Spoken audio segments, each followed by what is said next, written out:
Hopefully, us talking about it doesn't make it more popular. We'll see, because these pieces of equipment are fairly vulnerable.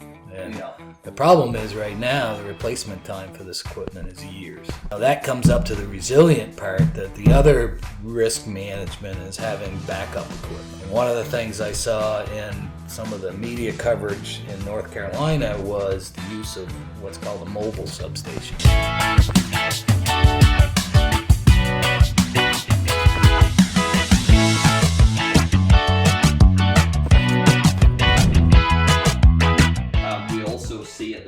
The war in Ukraine, where Russia are targeting energy infrastructure to try to reduce the capabilities of Ukraine to fight back, let's say, or to defend themselves. Yeah. What's your thoughts on that? Domestically, that is. We don't want to get into international politics. Yeah. Or to heat their homes. International politics. Yeah.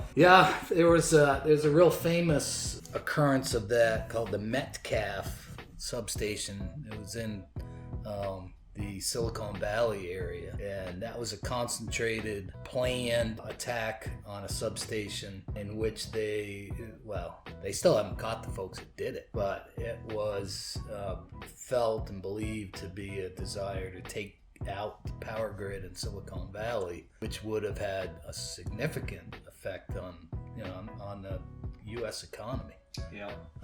As it turns out, even though they were able to destroy a lot of equipment, the grid was able to react and backfeed the load, and so there wasn't a significant outage. The difference between that and what happened in North Carolina is that in North Carolina, I know the grid's restored by now, but it was many days such that people were... Those hospitals running generators. Running generators. Folks...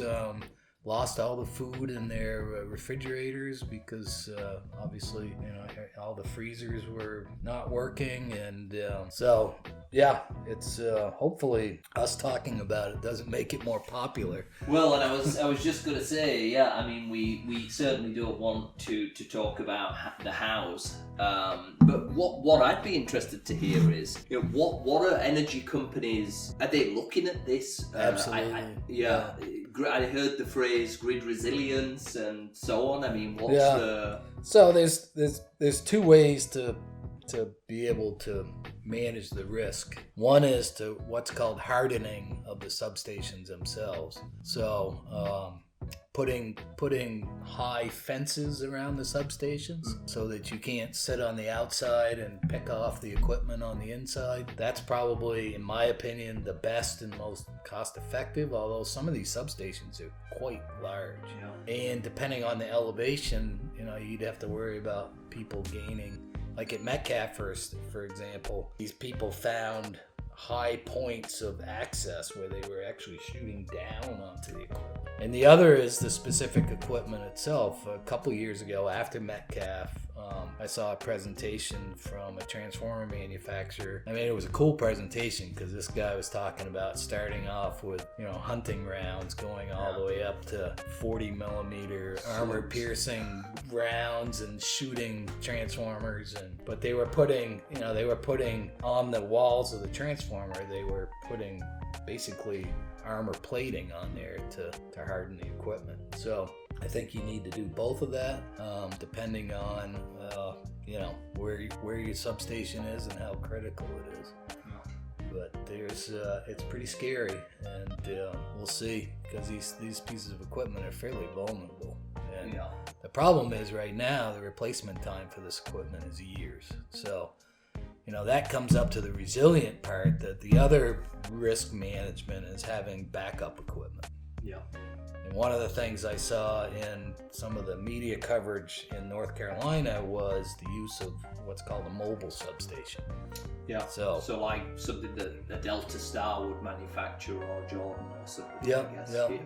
So it's basically the entire substation on a trailer. It's got the transformer. It's got switches on either side, so you can wheel it in, and within hours to be able to do some backup. The challenge there is, depending on the size of the substation, on whether or not you have a mobile that's big enough. Yeah. So then you worry about you can pick up the load, the critical load, like the hospitals. Yeah. but the poor guy on the end of his road that's You, got a Tom, here. Yeah. freezer full of all his meat that he's been saving up for. I saw it on the news. This guy, obviously it was a guy that was living day to day, and he had like $300 worth of food in his freezer that he lost. Well, and probably with inflation, if he's had it in there for more than a month, it's probably worth $600 a day. Exactly. Yeah.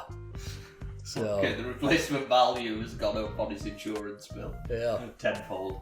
So anyways, mobile transformers are real cool. I know we have a short podcast today because it's Christmas, but maybe in the future we can talk about some of the technology for these mobile substations. It's really interesting, and there's some other equipment that is bigger than a mobile substation, but there's technology to replace some of this equipment, and it's been sponsored by the government for this backup resilience. Be able to bring these units in and replace them within days. And some of that was prompted by Superstorm Sandy, actually, around Newark and New York City. Yeah, I was in New York at that time. Really? Yeah, and well, actually, I wasn't. I was the least popular person on the Upper West Side because my wife had just had her first child. It was my first business trip, and I left her with the newborn baby. Was it a boy or a girl? A boy, Louis. Yeah. Oh, I was gonna say, well, you could still call them Sandy. True, but this was a few weeks after. Oh, right? okay. I had done the good thing of staying home for at least a couple of weeks. All right. And by chance, I had a trip to San Diego in California. And I stayed in a hotel there, and I forget what it's called, but it was the first hotel to have electric lights, and Edison oversaw the installation himself. And what was interesting, they'd left it, for authenticity as it was, and they'd run gas pipes along all the routes where they were putting lights because they never believed that it would work. This whole concept of electricity, and they didn't want to finish the construction of the hotel. So when you stay there, you see all the lights in the rooms, everything. There's gas pipes taking gas. Kidding. I forget the name of the hotel. It's a big. It's in San Diego. No, it's just south. It's down where the Navy SEALs are. I think it's south of San Diego. Yeah.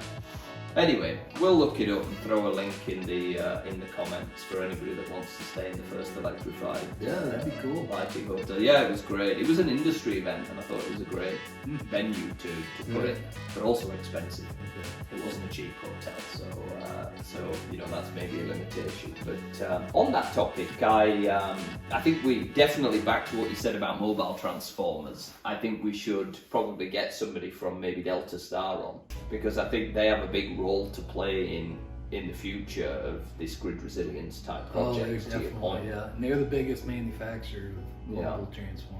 Because for all you can make a transformer resilient, there's always going to be a weakness. Yeah. But if you have the luxury or the comfort that your utility can roll out within 12, 24 hours a mobile substation, then that's some achievement. But what's the setup time? Like, if I have one an hour away from that location and I drive up with it 2 hours after the power's gone off, how long is it going to take me to hook that up? Yeah, that's a good question. And when we get the guy from Delta Star, we can learn some more about it. I mean, it depends. So there's basically two uses for these mobile subs. One is for maintenance. Yeah. And in that case, they probably got everything ready. Yeah. So I think if you're doing a maintenance outage, it's 2 to 4 hours. Yeah. If you've got a unit that failed, you've got to worry about. I think it's probably in the day range. Yeah. I don't expect you could bring that in and restore power in less than a day. Yeah. Yeah, I would imagine it's not that simple to disconnect a whole substation and reconnect to your. Right. Yeah. Right. Okay. Yeah, but still, a day versus. Yeah. You can run on a hospital can run on a gas generator or diesel generator for a day, but when you start to prolong that, I'm assuming it becomes more challenging. Right. I actually worked for a company years ago that owned a company that did generator monitoring. Because one of the big issues with commercial generators was that the one time they needed them, it wouldn't start. and they had a remote platform that basically periodically fired up the generator and had telemetrics that basically reported back that yes, it had run. Yes, it had run, so it had a bunch of tests that it ran, and it told them what to do. But if it needed maintenance, or it didn't start, or the battery was low, or it whatever. But what was interesting there is, and this sort of fell over for obvious reasons, I think. But one of the things they looked at doing around New York City was being able to use them for load shedding. So in the event that the city became overloaded, they could fire up 250 commercial generators and take a percentage of the load offline. Yeah. Chicago did that for maybe as much as 5 years, where they were taking backup generators and actually using them actively in the powering that local grid. Yeah. Well, this as you can imagine, but as you can imagine, it fell over because of the emissions issue. You're in New York City and you fire up 200 diesel generators, the noise pollution, the black smoke, the emissions. Yeah.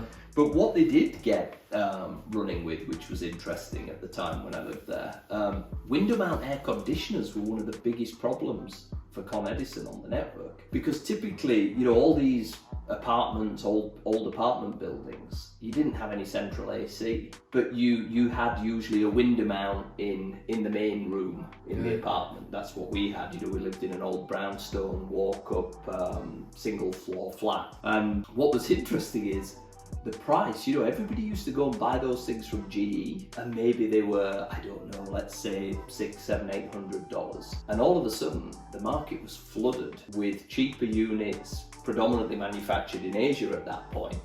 That meant a window mount unit could be as little as $200.